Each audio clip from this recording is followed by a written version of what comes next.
Good afternoon and welcome to Animal Friends TV. Today we're delighted to be joined by none other than 2014 Vet of the Year, Marc Abraham.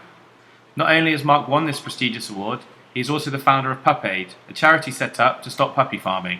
Over the last week, via social media, we've been asking for your questions for Marc. But before that, Marc, could you explain to us a little bit about Pup Aid and where you are with the campaign at the moment?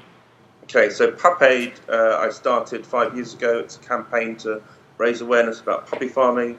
I'm trying to empower the public with the knowledge of how to choose a dog responsibly when they buy one or when they adopt one. So basically, if you're going to buy a puppy, you see it interacting with its mum. If you're going to adopt, you go to a proper rescue centre. And if you stick to those two options, then you won't get a puppy farmed pup, which will have problems and disease and all sorts of things wrong with it, but you'll also be stopping the industry because obviously they haven't sold a pup. So really, Pup Aid is an awareness raising campaign. It started with a relatively small dog show in Brighton. It then went to two slightly bigger dog shows in Brighton with celebrity judges and using the celebrities to sort of take that message across to the masses, if you like. And then lovely Meg Matthews, who had a puppy farmed pup that needed about £4,000 worth of surgery. She came and she became our patron, and she sort of whispered in my ear and said, "If you move this from Brighton to Primrose Hill, I can make sure lots more people come and we get more awareness raised." So we did. I listened, and we took it to Primrose Hill. And we've had Ricky Gervais and Liam Gallagher and Sarah Harding, Elle Macpherson, Brian May, Peter Egan, the most amazing list of celebrities that come every year to either judge or just hang out and be papped and again use that message of campaigning and anti-puppy farming to the Mail Online and to the real huge media outlets. So that kind of wasn't enough because it was only once a year. So I've been lobbying in Parliament, and finally Caroline Lucas, who's actually a local MP in Brighton, said in order really to get on anyone's radar, you need a need petition. So I started a need petition, which is basically you need 100,000 signatures to stop puppies being sold without their mums. Again, we're trying to strategically stop the sale and the supply to the public rather than actually ban puppy farming, which you can't do. So the e-petition hit 100,000 signatures after 6 months, thanks to people like yourselves, to Animal Friends Insurance for sending the link out to your newsletter 3 times, I think it was. People like Ricky Gervais and various other people. A real team effort. It finished on 115,000 signatures. We didn't promote it after 100,000. So now we're actually awaiting, it's June 2014, we're now awaiting our parliamentary debate, which will happen in the chamber of the House of Commons, hopefully in July, so next month.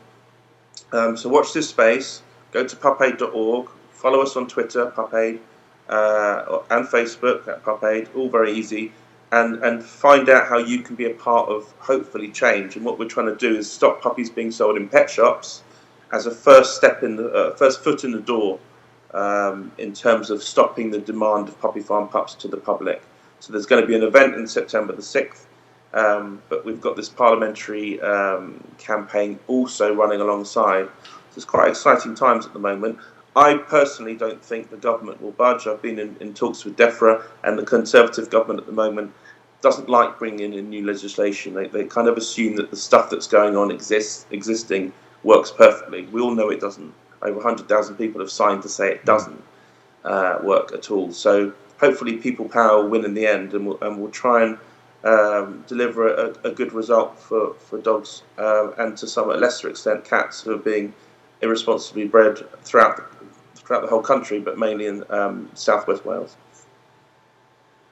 From Simon Jones, Pup Aid do such a wonderful job. When is your next charity event lined up so we can come down and see you? Okay, well, it's very nice of him to say. Pup Aid really is a team effort.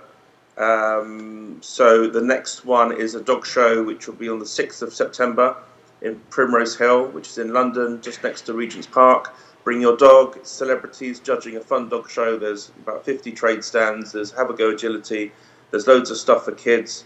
There's also food, and there's also a bit of live music as well. So it's kind of a mini boutique festival Okay. all about raising awareness about puppy farming and animal welfare. Come along, enjoy it. It's free entry, and get involved. More information, go to pupaid.org or follow us on Twitter, pupaid, or Facebook, pupaid. Could be easier. Question coming from Bettina El Alami. Do you think it will ever be possible to shut down puppy mills completely? How can the public be better informed about this? That's a very good question, Bettina. That's the sort of question that was posed to me really when I was seeing all these puppy farm pups 5 years ago. The problem with puppy farms is most of them are legal, some of them are illegal. To be honest with you, the conditions on either are very similar.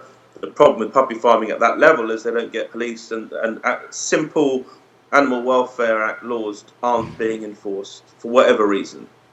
So on a local council level, on a Welsh Assembly level, whatever level, puppy farming, if you banned it tomorrow, would still continue. So strategically, I think the only way to stop puppy farming or to make a real dent in it is actually to inform everyone and educate the whole public so they know not to buy one. If you empower people with that knowledge, they choose responsibly. They either go to a kennel club assured breeder, for example, where you see the pup interacting with the mum, or they go to a rescue centre. Also, we help to starve the industry of business. And I think if we starve the industry of business, it will have to stop.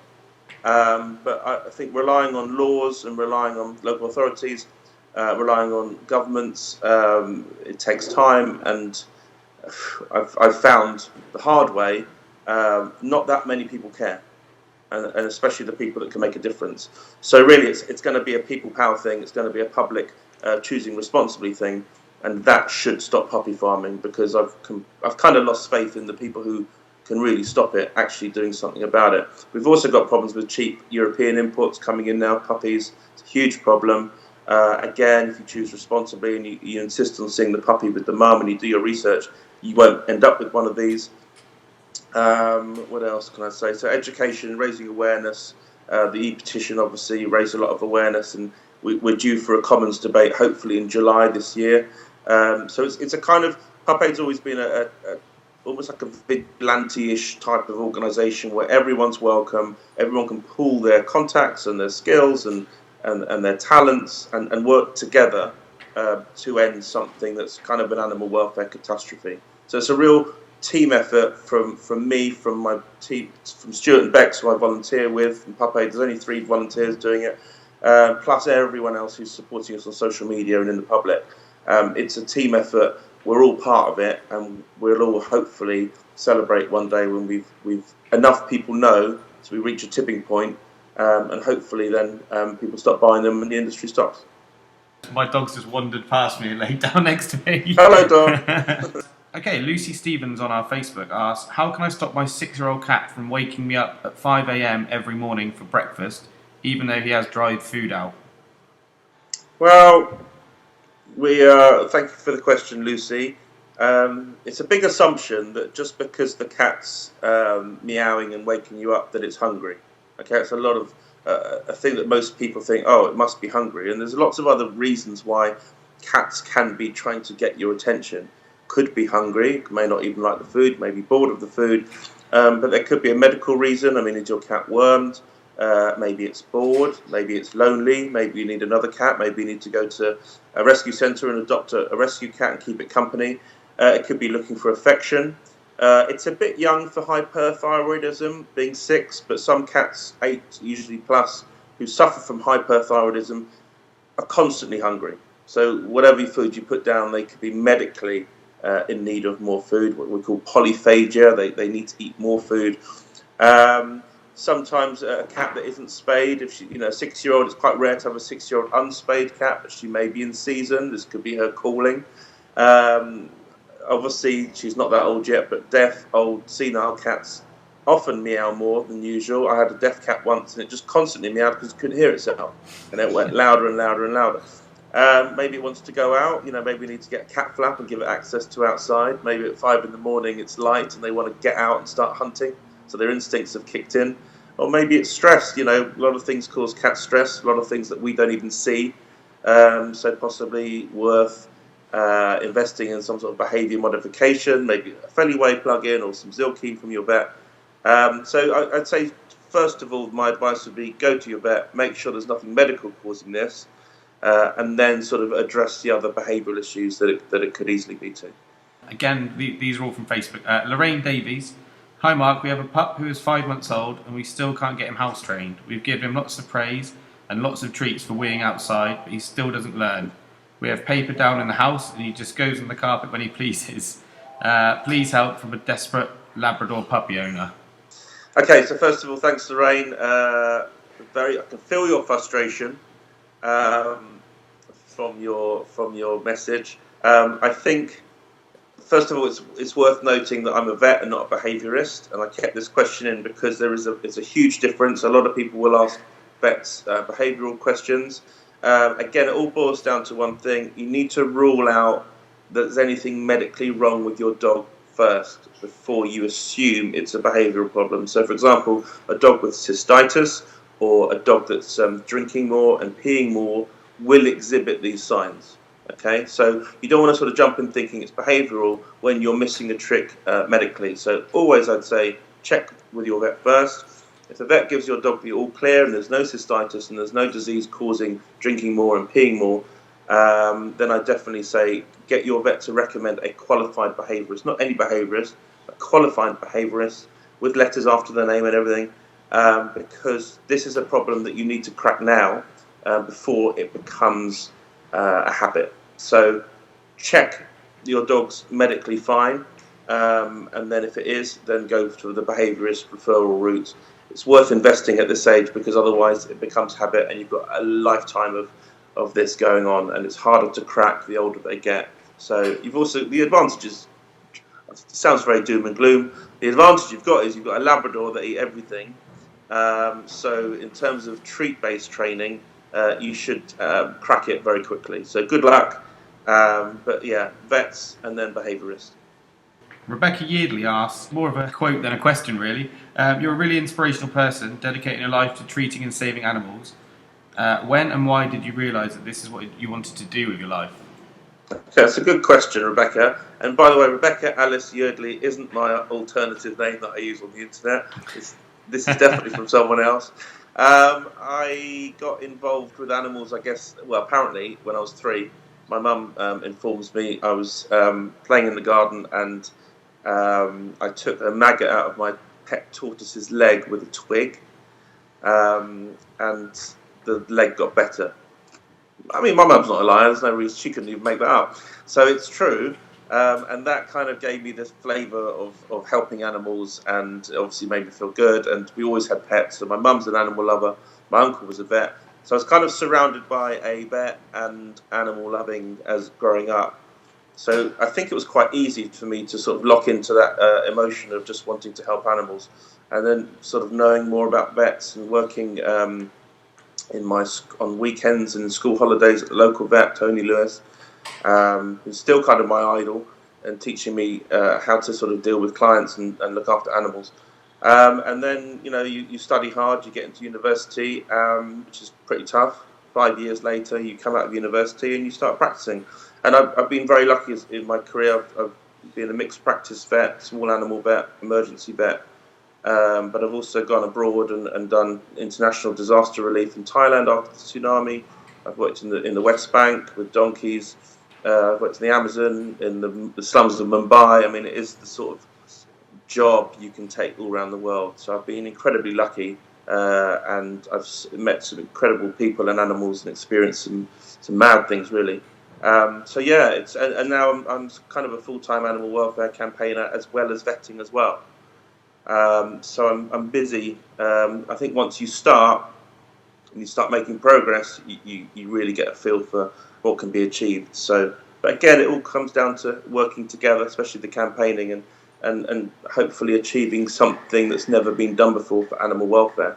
But it just takes someone like an idiot like me to sort of spearhead it, and everyone else around who's helping, and hopefully we can get a result out of this campaign. But yeah, it's looking back, I've seen some mad things, and yeah, it's mind-blowing really what you can achieve if you put your mind to it. Kerry Cross. Hi Mark, I have a 10-year-old female cat that wets and poos every time she goes into a cat basket. She also dribbles really badly. Is it because she doesn't like it, and is there anything to help her as she gets mess all over her? Okay, so cats typically hate. I presume this cat is going in the basket and then going somewhere like the vet. Cats typically hate being enclosed. Cats typically hate being enclosed and travelling somewhere. So they stress and they get very, very anxious. They pee, they poo, they dribble. Exactly what Kerry's just said. They hate it. It's fairly common. It's stress related, most likely. So the first thing to address would be what type of basket the cat's in. If it is in one of these little old-fashioned wicker ones, then there's not a lot to see out of. So the first thing would be to make sure the basket is a white wire basket, so they can see out of every single side. That often relaxes them quite a lot because they're a little bit more in control. Cats love being in control. If it's just going to the vet for a routine visit, maybe invest in a house visit from the vet. Maybe the vet can come to you, give the injection, worm tablet, examination, whatever, in your front room, in your house, in your kitchen. Again, so we've eliminated that journey. Sometimes if people really need that basket, or they get to maybe go to cat shows a lot, you need to desensitize the cat to that stress reaction. So you need to sort of maybe start feeding the cat in the basket, and the basket doesn't go anywhere, or leave the basket around treats in. So the cat knows that the basket doesn't always represent danger and stress. So that's one way of doing it. There's also products on the market that can help de-stress. I mean, you've got your Feliway, and Feliway is a great compound. It's very safe, and it comes as a spray. So you can actually spray blankets or towels that are in the basket with that, and that can help de-stress. Zilkene is another one. Zilkene is a non-prescription drug that's very good at de-stressing. There's also compounds like skullcap and valerian. So do your research. Always ask your vet first. So basically, there's a lot of things. It's all about reducing the stress of that event, whether it's feeding the cat in the basket and increasing their confidence, or using behaviour modification techniques such as Feliway. But it is possible, and sometimes it takes time. But yeah, it's all about your cat being in control and your cat being confident about the situation. Another cat question from Diane Collett. My cat is allergic to flea bites. The vet prescribed a solution to bathe him every night. It's not very good and he hates it. Have you got any other suggestions, because he's looking bare? Yeah, this is a weird one, Diane, because I get that the vet would prescribe a solution to bathe him in. I'm not kind of sure which solution that is, but it's kind of treating the symptoms rather than the cause. So I think if a cat is allergic to flea bites, the most important thing is to control the fleas in the house. So obviously use flea treatment that your vet prescribes, because they're the only ones that kind of work. Make sure every animal in the house is treated. Make sure every animal that your cat comes into contact with is treated. So that's next door's cats, next door's dog. Remember, cat and dog fleas can jump on each other. So treat the house as well, obviously with sprays, and really ask your vet for the best type of flea control possible, whether it's 6 monthly injections or whether it's topical treatments.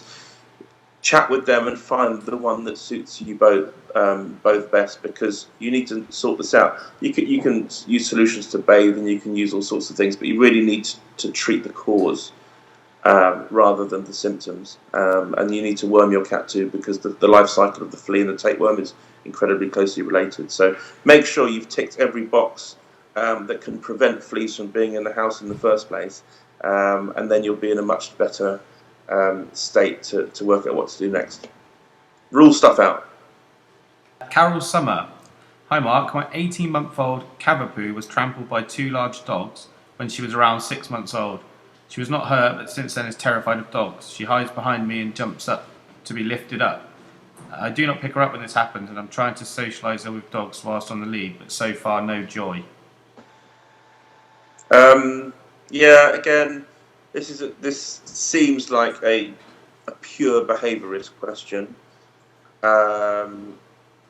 So I definitely say make an appointment with your veterinary surgery. Maybe not necessarily with the vet. A lot of nurses will do behavioural clinics.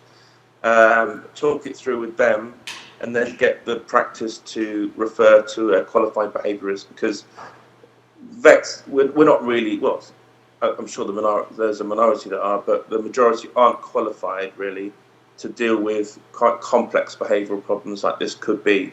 So it's an 18-month Cavapoo, it's young, it needs training, it needs confidence boosting. So I think a behaviourist would be the best way to invest to make sure they're qualified, because you'll get the best results and a lot quicker. Nicola Farringdon, hi Mark, I have got my booster reminder for my dog's vaccinations, but he's on anti-inflammatory medication for joint issues. Should I get the boosters done? It's a good question. I mean, any medical questions like this, you should really approach your vet, because they'll have the records. There's two kind of main types of long-term anti-inflammatories for joint issues.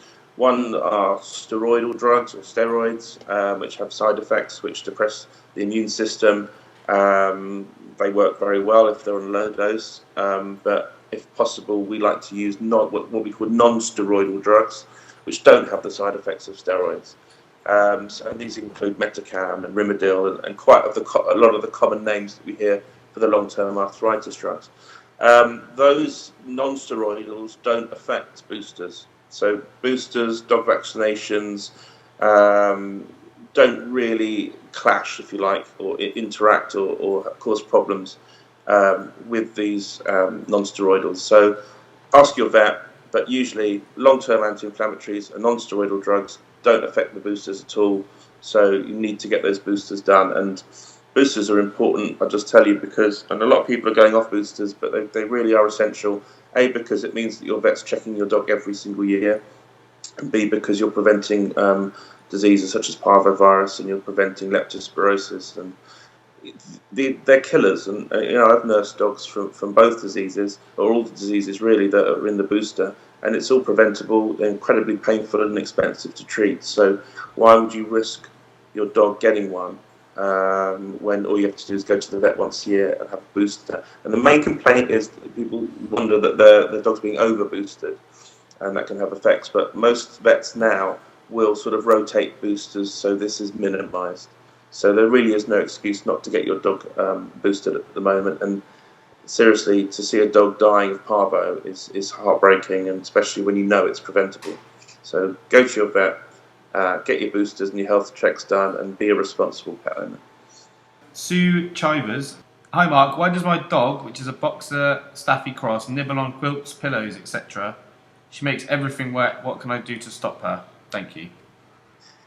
Now, this is quite a common problem, it seems, for bull breeds or bull breed crosses, who are usually incredibly intelligent. Okay, so the first thing I'd say is it sounds like a behavioural problem, but like all problems, they need to be checked with a vet first, because if this dog has a problem in its mouth, or it's teething, or there's a tooth infection and that's why it's doing it, it needs to be sorted immediately. If it is a behavioural problem, now it sounds like a behavioural problem. This sounds like a dog that may have been unsocialised and taken away from its mum too early. What they do is bull breeds, super intelligent breeds, they can often suffer from OCD, and they need sort of coping strategies. And this sounds like one of those coping strategies, because the sort of nibbling on the quilts and making everything wet, and usually it's a response. It's almost like when they're suckling, so it kind of releases endorphins and keeps them calm, and kind of tells the brain that everything's going to be just okay. If that's all it's doing and it's not a problem, then it's not really an issue. But if it does become a problem, it may need some behavioural work with a qualified behaviouralist. It's not something that should be punished. This is the only way that your dog could be calming down out of a stressful situation. So I think it's probably behavioural. Make sure it's not medical, like a broken tooth or sort of gum disease or even teething. And if it's really not a problem, then maybe just keep one blanket or a quilt for that purpose. If it is a problem, then seek advice from a qualified behaviourist. But it's probably just a stressed dog coping with something that's happened in its past. Massive thank you to Mark for taking time out of his busy day to help answer your veterinary questions. We'll have more question and answer sessions with Mark in the near future. And stay tuned to Feel Good Park for more competitions and prizes to be won.